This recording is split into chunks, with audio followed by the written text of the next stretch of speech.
হাতে যখন খুব কম সময় থাকে তখন আমরা এরকমভাবে আলু পেঁপে দিয়ে একটা হেলদি চিকেনের ঝোল বানিয়ে নিতে পারি, যেটা হবে খুব টেস্টি এবং খুব সহজে রান্নাটা হয়ে যায়। সেরকমই একটি রেসিপি আজকে আপনাদের সাথে শেয়ার করছি। আলু পেঁপে দিয়ে চিকেনের ঝোল খুব ঘরোয়াভাবে রান্না করব আর খুব সিম্পলভাবে। তো চলুন দেখে নিই। এর জন্য প্রথমে আমি সরষের তেল কড়াই দিয়ে দিয়েছি, আর এখানে আলু এবং পেঁপেগুলো ভেজে নিচ্ছি একটু হালকা করে। আলু পেঁপেটা একটু ভেজে নিলে ঝোলের স্বাদটা কিন্তু ভালো হবে, সেই কারণে লবণ এবং হলুদ দিয়ে দিচ্ছি। লবণ হলুদ দিয়ে আলু পেঁপেটাকে একটু লাল করে ভেজে তুলে নেব। অনেক সময় আমাদের হাতে এত কাজের তাড়া থাকে যে আমরা সেরকমভাবে পঞ্চব্যঞ্জন রান্না করতে পারি না, কিন্তু এই আলু পেঁপে দিয়ে চিকেনের যে ঝোলটা, সেটা বাচ্চা থেকে বড় কিন্তু সবাই এই একটা রেসিপি দিয়েই কিন্তু ভাত খেয়ে নিতে পারবে। তো দেখুন আলু পেঁপেটা এখানে ভাজা হয়ে গেছে। ফোড়নে দিচ্ছি তেজপাতা, দুটো এলাচ, এক টুকরো দারুচিনি দিয়ে দিলাম তেলের সাথে। দিয়ে এবার এর মধ্যে দিয়ে দেব চিকেনটা। এই গরম মশলার সাথে চিকেনটা দিলে কিন্তু চিকেনটার মধ্যে যে একটা আঁশটে গন্ধ থাকে, সেই আঁশটে গন্ধটা চলে যাবে। এই গরম মশলার সাথে চিকেনটাকে একটু নাড়াচাড়া করে ঢাকা দিয়ে ভেজে নিতে হবে।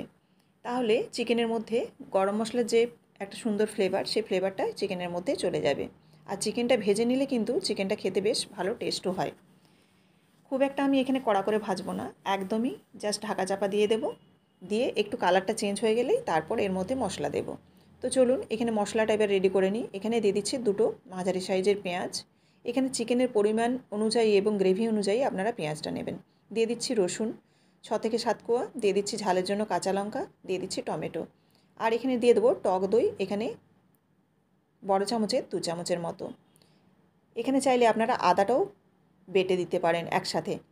আদাটা যেহেতু আমার আগে থেকে বাটা আছে, সেজন্য কিন্তু আমি আদাটা এখানে ব্যবহার করলাম না। ব্যাস মিহি করে পেস্ট করে নিলাম। এবার এদিকে দেখুন চিকেনটা ঢাকা খুলে নিয়েছি, আর চিকেনের কালারটা দেখুন চেঞ্জ হয়ে গেছে।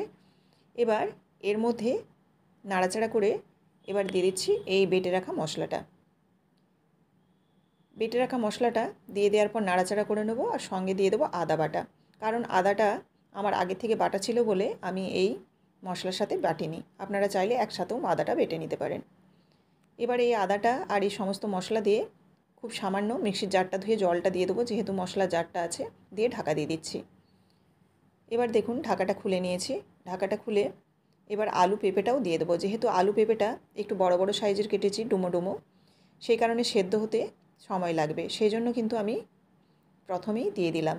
এবার দিয়ে দিচ্ছি হলুদ গুঁড়ো, দিয়ে দিচ্ছি কালারের জন্য কাশ্মীরি লঙ্কার গুঁড়ো, আর দিয়ে দিচ্ছি পরিমাণ মতো লবণ। আর এই পর্যায়ে আপনারা অবশ্যই একটু চিনি দেবেন, চিনি দিলে কিন্তু স্বাদ ভালো আসবে। চিনিটা মিষ্টির কাজ করবে না, কিন্তু একটা টেস্টের ব্যালেন্স নিয়ে আসে। এবার দেখুন ভালোভাবে নাড়াচাড়া করে সমস্ত কিছু মিশিয়ে নিলাম। মিশিয়ে নিয়ে এবার ঢাকা চাপা দিয়ে কষতে হবে। এবার লো ফ্লেমে এটাকে কষবো, যাতে আলু পেঁপেটাও সেদ্ধ হয়ে যায়, চিকেনটাও সেদ্ধ হয়ে যায়। এইভাবে আমি বেশ কয়েকবার ঢাকা দিয়ে দিয়েছিলাম। 3 থেকে 4 বার লো ফ্লেমে ঢাকা দিয়ে দিয়ে মাঝে মাঝে ঢাকাটা খুলে নেড়ে নিয়েছি। আর এরকম যখন পর্যায়ে একটা এসে যাবে, কষানোর ঠিক আগের পর্যায়ে, তখন আমি ড্রাই রোস্ট ধনে পাউডার আর জিরে পাউডার দিলাম। এই ধনে জিরে গুঁড়োটা একটু ড্রাই রোস্ট করে নিয়েছি, তাতে গন্ধটা কিন্তু খুব সুন্দর আসবে। আপনারা চাইলে এরকম ড্রাই রোস্টও দিতে পারেন, আর যদি কাঁচা ব্যবহার করেন অবশ্যই যে মশলাটা আমি ব্যবহার করলাম আদা আর পেঁয়াজ বাটাটা, সেই সময় কিন্তু একসাথেই মশলাটা দিয়ে কষিয়ে নেবেন, তাহলে কিন্তু ধনে জিরের কাঁচা গন্ধটা থাকবে না। দেখুন 2-3 বার এরকম ঢাকা দিয়ে দিয়ে লো ফ্লেমে আমি বারে বারে নাড়াচাড়া করে কষিয়ে নিচ্ছি। এবার দেখেই বুঝতে পারছেন যে চিকেনটা মোটামুটি কষানো হয়ে গেছে, তেল বেরিয়ে এসছে, আর আলু পেঁপেটাও কিন্তু অনেকখানি সেদ্ধ হয়ে গেছে। চিকেনটা তো সেদ্ধ হয়ে গেছে, সেটা দেখেই বোঝা যাচ্ছে। এবার এই পর্যায়ে আমি দিয়ে দিচ্ছি গরম জল। যেহেতু চিকেনটা সেদ্ধ হয়ে গেছে আর আলু পেঁপেটাও ম্যাক্সিমাম সেদ্ধ হয়ে গেছে, সেজন্য এখানে আমি গরম জল ব্যবহার করছি, তাতে রান্নাটা কিন্তু তাড়াতাড়ি হয়ে যাবে। এবার খুব একটা বেশি আমি পাতলা করছি না, মোটামুটি গ্রেভিও থাকবে আর ভাত দিয়ে মেখে খাওয়া যাবে এরকমও। জলটা আপনারা আপনাদের মতো করে দেবেন, যেরকম পরিমাণে ঝোল খাবেন। এবার দেখুন এটা ভাত এবং রুটি দুটো দিয়েই কিন্তু খাওয়া যাবে।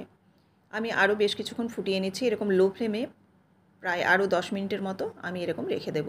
রেখে দিলে আলু পেঁপেটাও সেদ্ধ হয়ে যাবে, আর ঝোলটাও কিন্তু একদম রেডি হয়ে যাবে। গ্যাসের ফ্লেম অফ করে দিয়েছি, আর দেখুন এবার আমি একটা বোলের মধ্যে ঢেলে নিচ্ছি। তো এই রেসিপিটি আপনাদের যদি ভালো লেগে থাকে অবশ্যই লাইক, কমেন্ট এবং শেয়ার করবেন। আর এরকমই প্রত্যেকদিন বিভিন্ন ধরনের রেসিপি পাওয়ার জন্য অবশ্যই চ্যানেলটিকে সাবস্ক্রাইব করে বেল বাটনটি প্রেস করে দিন। আবারও দেখা হচ্ছে আগামীকাল। ধন্যবাদ।